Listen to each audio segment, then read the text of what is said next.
Women are drawn not to the noise of strength, but to its silence.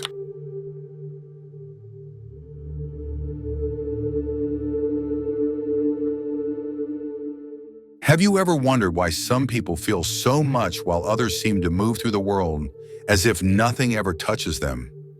Is empathy really a virtue or a curse disguised as nobility? And what if I told you that your sensitivity is not a spiritual gift, but a psychological scar that learned to smile? The privilege of a lifetime is to become who you truly are, said Carl Jung. But what happens when, from the very beginning, everything you are was shaped to keep others comfortable? When your existence is reduced to the silent mission of feeling for others what no one wanted to feel for themselves. If you are here, perhaps you have already noticed something strange about your way of existing. Maybe you feel exhausted without knowing why. Maybe you have spent your life apologizing for having needs. Maybe you feel a rage you cannot name, a rage that burns inside, not because you hate others, but because you have been forgetting yourself for years. This video is not a hymn to the empath. It is a dissection, a ritual of lucidity, a brutal yet necessary invitation to look in the mirror and face the question most people avoid. What if my goodness were only a well-trained defense mechanism? Today, guided by the abyssal psychology of Carl Jung, we will enter the wound that gave birth to your way of feeling.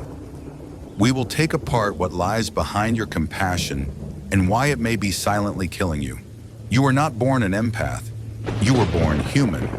But at some point, and perhaps you do not even remember when, your survival instinct was forced to transform into sensitivity, not because it was beautiful, but because it was necessary. Carl Jung never romanticized empathy the way social media does today. He knew that many times a good heart is a muffled scream. It is a child who learned too early that having emotions was dangerous, that asking was a risk, that taking up space was punished. So that child learned the subtle art of disappearing, feeling for others all that no one wanted to feel for them. For Jung, empathy often arises as a neurotic response, not as a choice, but as a mechanism, a shield disguised as an embrace, a prison disguised as love. Think of that child who watched their father before asking anything. That girl who measured every word against her mother's reaction, who sensed the atmosphere, who anticipated the emotional weather of the house. She did not do it because she was emotionally evolved. She did it because deep down she knew, if I get the tone wrong, I could be rejected. And thus emotional hypervigilance is born, the embryo of what in adulthood we call empathy. But Jung gave it another name: premature adaptation of the ego. It is when the child's psyche, pressured by an emotionally unstable environment, leaps ahead in its psychological development. It learns codes it should not know. It becomes too mature. It turns into the mother's counselor, the father's shield, the sibling's therapist, and it disappears. Have you ever felt that no matter how much you help, how present you are, how much you give, no one takes care of you in the same way? That is the hidden root of neurotic empathy, the habit of giving yourself away as a means of survival, not as an act of generosity. You learned that you were loved only when you did something for others. That love arrived with an emotional invoice, that caring for the other was the safest way to avoid abandonment. You became an antenna. You picked up pain, subtleties, silences. But what about you? Who picked you up? Jung said the true tragedy is not having a shadow but not knowing it exists. In the empath's case, that shadow is made of rage, ego, need. Everything you learn to repress to be accepted, everything you call selfishness, but is really your right to exist. How many times did you swallow your tears so as not to make others uncomfortable? How many times did you bend to someone's mood just to keep the peace? How many times did you say it is fine while inside you were begging for a hug? Compulsive empathy is not a virtue, it is refined trauma. It is a soul that learned to survive by staying quiet, by loving too much, by yielding always. And that kind of empathy charges a high price. It charges you health, energy, identity. It turns you into a useful ghost, always present yet invisible. And here's the cruelest paradox. The empath suffers from feeling too much, yet is terrified of feeling less. Because if they stop feeling, they fear love will vanish, the connection will break, that without their sacrifice they will become disposable. But Jung warns us, the soul needs truth more than peace. And the truth is that you do need to learn to be selfish, not vulgar, destructive, narcissistic selfishness, but what Jung called healthy narcissism, the capacity to recognize yourself as legitimate, to say no, to prioritize yourself, to place yourself at the center of your life without fearing being hated. The empath gets sick by not understanding that being good does not mean erasing oneself, that true love demands boundaries, that compassion is not carrying others on your shoulders, it is extending a hand with your feet firmly on the ground. You do not need to save anyone. You need to stop abandoning yourself. How many times have you been proud of being the person everyone seeks when they are unwell? Now ask yourself, whom do you seek when you are the one in need? Do you see it? There is a mismatch between all you give and the little you allow yourself to receive. Because deep down, you still believe love depends on your usefulness. You still hear that inner voice saying, if I do not help, they will leave me. Jung called that conditioned identity, a version of you created to satisfy others' expectations. A golden cage where applause is constant, but freedom does not exist. You are not only empathic, you are trapped in a cycle of emotional self-denial. And the worst part is that the world applauds. How generous you are, how sensitive. You have such a big heart, but no one sees the fatigue. No one sees how much you swallow, how much you silence your rage, your urge to disappear, your frustration with ingratitude. And all of that accumulates in the shadow. Jung said, you do not become enlightened by imagining figures of light, but by making the darkness conscious. It is time to light up that darkness, to recognize that your empathy is indeed beautiful, but not when it is born of guilt, not when it is born of fear, not when it is compulsive. You can be good, but only if you are also good to yourself. You can care, but not at the cost of your mental health. You can love, but only if you include yourself in that love. The hidden root of empathy is not generosity, it is survival. It is the child who could never be selfish, who could never scream, throw a tantrum, make demands, and who therefore became someone who feels for everyone except themselves. But now something inside you is changing. You are beginning to hear yourself. You are growing tired of pleasing. You are, for the first time, considering putting yourself first. And that is a revolution, because as Jung said, the privilege of a lifetime is to become who you truly are. And you, dear empath, were not born to be the emotional support of a dysfunctional world. You were born to be whole, with light and shadow, with love and rage, with empathy and ego. Being good is not dying for others. Being good is living for yourself and then overflowing. There is something you need to know now. Has it ever happened that just when you most needed to remain calm, your mind collapsed? That loss of control is not only emotional, it is mental. It happens because most of us were trained to feel before thinking, to react before observing. The problem is structural. No one taught us to train the mind like a muscle. So every small frustration becomes an explosion and every challenge an inner defeat. But there is a different way to operate, a framework based on neuroscience, applied philosophy, and silent mental techniques that reprogram your responses and place you back in command. We recorded a video showing how it works step by step. If you want to watch it now, scan the code on screen or click the link in the description or in the first pinned comment. There are children who, even before they learn to read, already master the invisible vocabulary of others' emotions. No one needs to say, I am sad. They feel it, catch it, sense it. They develop a kind of silent radar that anticipates the scream before the sound, the blow before the gesture, the disappointment before the word. Those children are not magical. They are survivors. Carl Jung called this psychic antennas, a kind of emotional hypersensitivity that arises when the family environment is not safe enough for the child simply to be. They learn that the world around them is unpredictable and that to survive, they must develop eyes where no one sees, ears where no one speaks, intuitions where there is no logic. They become emotional sentinels, not by choice, but because their integrity depends on it. Do you remember how it was? Watching every step your parents took, deciphering their mood from a small change in tone of voice, walking carefully as if the floor were made of invisible glass, realizing that sometimes silence was more dangerous than the scream. The antenna child grows up believing that their own feelings are dangerous. If they cry, they are called weak. If they laugh loudly, they are excessive. If they ask for attention, they are selfish. So they learn not to express themselves and later not to feel. But there is a cruel detail. When you silence your pain, your body keeps screaming, only on the inside. That child becomes the adult who picks up everything.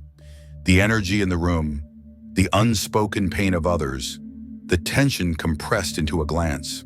They become the friend who senses something is wrong, the partner who notices the mood shift, the employee who knows when the boss will explode. They become useful, even admired, but not for who they are, only for how much they can adjust to others. Jung saw this as a profound imbalance, a form of socially accepted neurosis, because it presents as generosity, empathy, altruism. Yet at its core, it is a sophisticated form of self-abandonment. You feel everything from everyone all the time, except yourself. And do you know why? Because looking inward hurts more than absorbing the world's pain. Your own pain is too old, too dense, ignored for too long, and it frightens you. Jung called this inner disconnection a split of the soul. It is when you become so specialized in feeling others that you become a stranger to yourself. How many times have you found yourself in relationships where you are always the one who understands, who forgives, who sees their side? How many times did you justify emotional aggression by saying, they had a hard childhood, or they do not know how to handle their emotions? You are not compassionate. Were you conditioned? You do not forgive from the heart. You forgive from guilt. You do not understand with empathy. You understand with fear. Fear of being rejected if you demand respect. Fear of being abandoned if you set boundaries. Fear of being called selfish if you dare to choose yourself. And here is the psychic cost of feeling too much. You stop being a self and become an extension of the other. You know what the other wants, feels, needs, but when someone asks, "What do you want?" silence swallows you because you do not know. You became an expert interpreter and illiterate about yourself. Jung said the soul cannot endure a lie for long. It begins to shout through anxiety, chronic exhaustion, repetitive relationships, the feeling that something is wrong with me and I do not know what it is. That shout is often muffled with more empathy. You help more, listen more, carry more. But the truth is that you need a hug and no one ever gave it to you. You need to be seen, not as the one who understands everyone, but as someone who also needs to be understood. And that terrifies the child who was praised for being mature, because breaking that role means breaking the identity you built your whole life. But what if Jung is right? What if that identity is an illusion? What if you are not truly that exceedingly empathic, ever available, ever understanding person, but someone who learned to be that way to survive in a world where being authentic was dangerous? You feel too much not because you are enlightened, but because you were too exposed, too vulnerable, subtly abandoned. Your extreme sensitivity is, in fact, the trace of abandonment. It is the symptom of a childhood where you had to monitor the weather to avoid being swallowed by the storm. Jung knew what that produces: repressed rage, fractured self-esteem, hunger for recognition, unconscious attraction to emotionally unavailable people. You do not want to be loved. You desperately want to be finally enough. But to do that, you will have to disappoint some people. The ones accustomed to your docility, the ones who feed on your guilt, the ones who call your first step toward freedom change. You will have to leave the antenna role, and that is frightening. Because deep down you feel that if you are not useful, you will be discarded. But Jung left us another truth. You will never be whole while you are only a reflection of the other.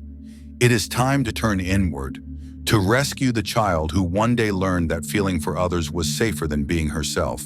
She is still there, frightened but alive, and wants to be received not as a spiritual tool, not as an emotional warrior, but as what she always was, a human being who deserved to exist without having to fix anyone.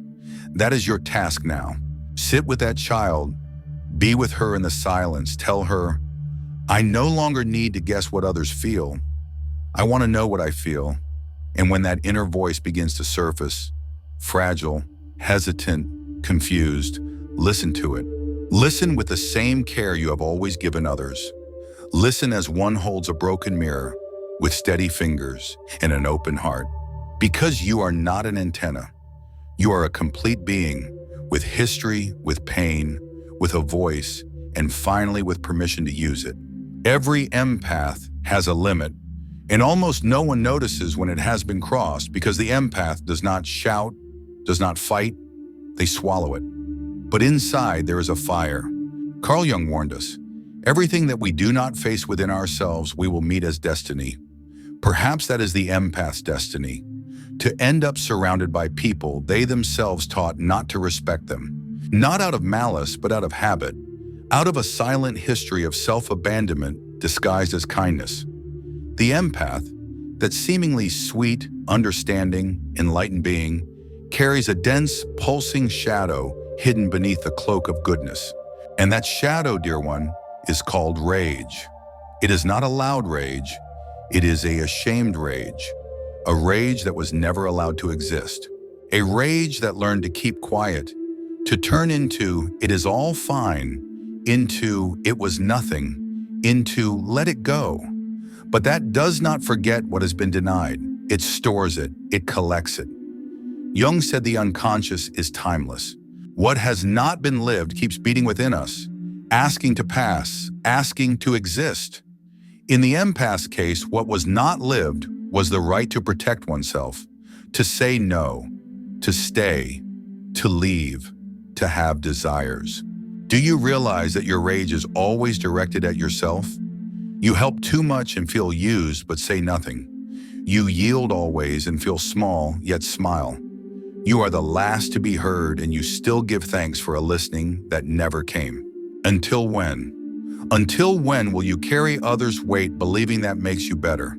That is not goodness, it is prison. Jung called this the formation of the shadow by moral conditioning. It is when everything you feel that does not fit the ideal imposed on you is thrown to the bottom of the soul.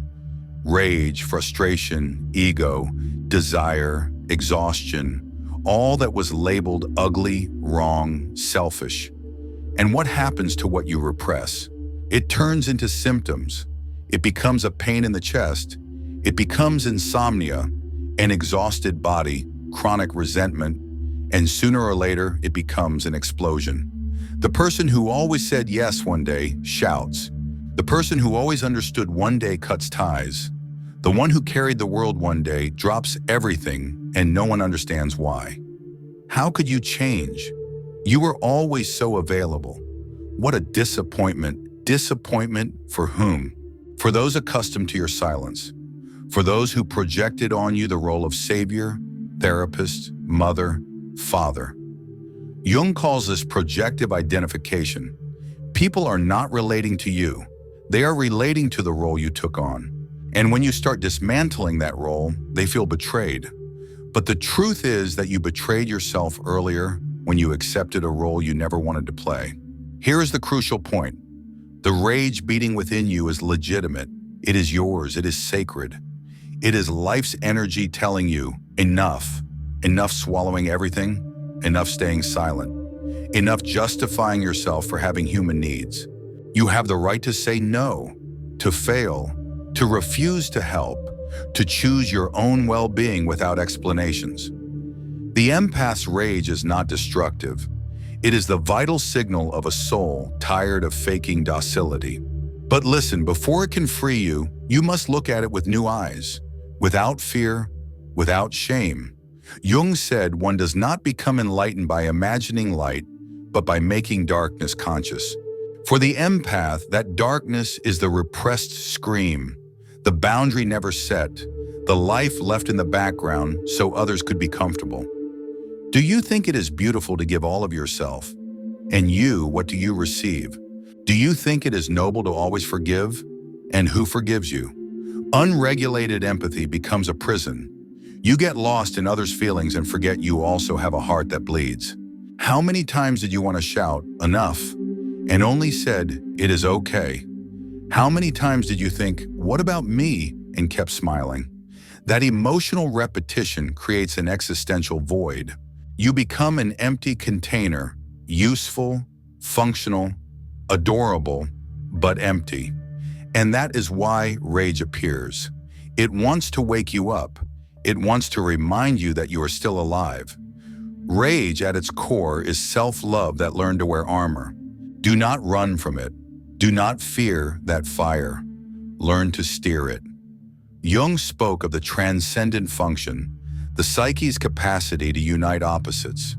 In your case, empathy and boundary, kindness and firmness, sweetness and protection. That union is what he called shadow integration. It is not about choosing between remaining good or turning cold. It is about allowing yourself to be whole. You do not need to be less sensitive, but you do need to be more integral. The person you want to be, the one who loves without erasing themselves, who helps without destroying themselves, appears only when you look at your shadow and say, "I see you, I welcome you, I release you." The empath's rage is the fury of one who was never seen, who was used as an emotional anchor without ever being able to anchor in anyone, who carried the world's traumas on the fragile shoulders of a child who only wanted a hug. And do you know the first step to healing? To say no without guilt, without justification, without fearing the loss of that love that existed only while you denied yourself. For the empath to bloom, expectations must be frustrated. Those who grew used to your submission must be disappointed. You must break the cycle that kept you captive, even the cycle you carry inside. Jung called this the courage to individuate, to become who you truly are, even if that means leaving behind who you pretended to be. And that courage begins with a simple, radical gesture, to choose yourself. Dishuri, music. There comes a moment when the empath, who feels everything for everyone all the time, finally perceives an uncomfortable truth. No one asked them to sacrifice themselves, and even so, they did. For peace, for acceptance, for love, for a safe place in the world. But what did they receive in return? Silence, exhaustion, invisibility. Carl Jung said the unlived life is a disease of the soul, and that may be the empath's silent illness. Living half alive to maintain the image of someone who always says yes, who loves, helps, endures, even when everything inside begs for rest. But a subtle moment arrives, sometimes imperceptible, when something breaks inside. An invisible thread that always kept the empath tied to the savior role snaps, and then the void arrives. Not the void of lack, but the void of discovery. The discovery that you spent years being good out of fear, that your generosity was compulsive, that your capacity to listen to everyone was a way to silence yourself. You called it love, but it was an escape.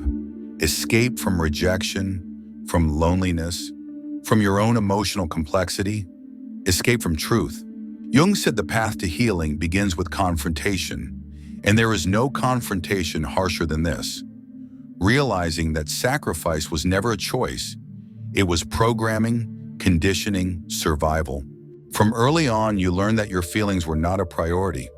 You were the strong one, the mature one, the different one. You could not err, complain, shout.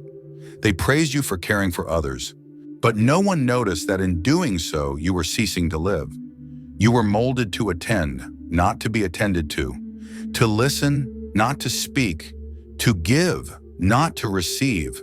And so a very specific prison is born, the prison of obligatory goodness. Here is the secret Jung left us, and many ignore.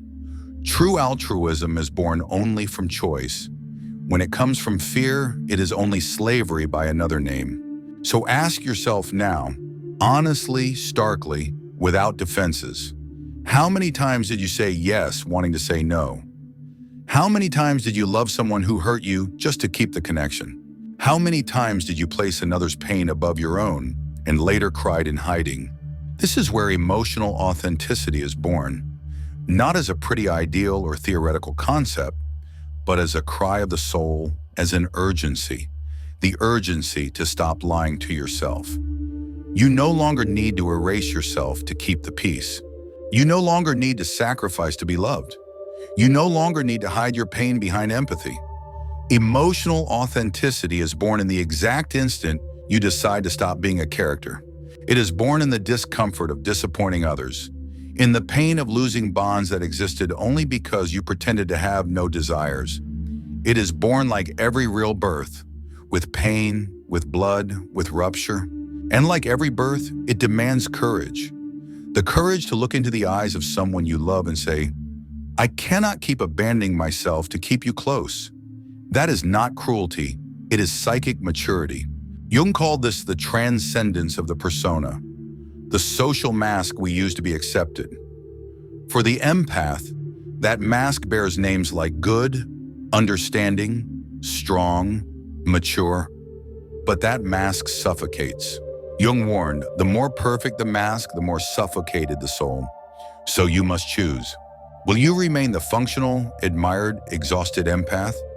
Or will you begin to build your true self, even if that brings side glances, accusations of selfishness, and the loss of some relationships? It is a choice, and for the first time, you may be ready to make it. Emotional authenticity is like opening a window in a room where the air had grown scarce. At first, the wind frightens you. You feel cold, vertigo, but little by little you realize you can breathe. Breathe without having to please. Breathe without calculating the emotional impact of every word. Breathe without having to be everyone's emotional comfort. Jung said the authentic self is the one that integrates all the rejected parts. And for the empath, one of those rejected parts is precisely the right to exist without guilt.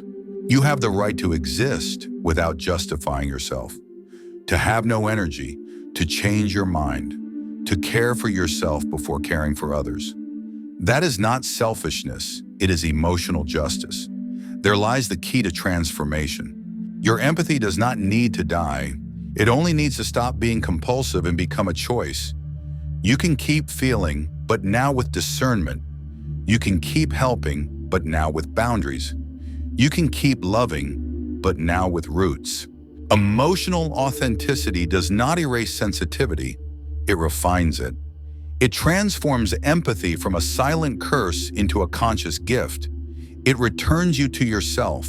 And in the end, perhaps that is what Jung most wanted to show us, that individuation is really a return, not to the person others expect, but to the one you always were before you learned to hide. Sacrifice or choice. You no longer have to die for anyone. Now you can be born for yourself. My critiquing music. There comes a point when you look at all you have built and realize that much of your life was molded not by desire, but by duty. Friends you kept so as not to hurt them. Relationships you sustained so as not to disappoint. Family you tolerated. In silence while inside, you died a little at every gathering. You called that love, but Jung would call it neurotic adaptation. The version of yourself you manufactured to be loved, even if that meant disappearing. This chapter is about the return, not to the essential the coaches sell, but to the center of gravity of your psyche, sovereignty. Carl Jung said, who looks outside dreams, who looks inside awakes. An awakening for the empath is realizing that their gift becomes power only when it is freed from the obligation to save the world. The empath was not born to be a martyr, they were born to be complete. But how do you achieve that when everything pushes you back into the caregiver role? When your identity was built on the idea that your value lies in being useful, sensitive, sacrificial. You begin with rupture. The rupture that at first looks like selfishness, but slowly reveals itself as courage. Courage to choose yourself. Courage to disappoint. Courage not to be available all the time. Courage to be clear even when that creates silence. Courage to have needs, to discomfort, to be real. Jung called this psychic differentiation. The moment you understand, I am not others. I am not what they expect of me. I am an autonomous universe. And that universe has its own laws, its limits, its desires, its yeses, its nos. From this point on, the empath's journey changes direction. You stop acting as the emotional thermometer of rooms and become an axis. Someone who feels yes, but chooses what to do with what they feel. Someone who loves and also loves themselves. This new empath is what Jung would call individuated, no longer moved by the unconscious need to repair, but by the conscious force of simply existing. You learn that not every pain is yours to carry. Not every story deserves your listening. Not every request demands a response. For someone who lived as a reflection, that is liberating yet painful, because it requires breaking invisible contracts with people who grew used to using you as an emotional crutch. You will disappoint. They will accuse you of changing. You will hear that you are distant, cold, strange.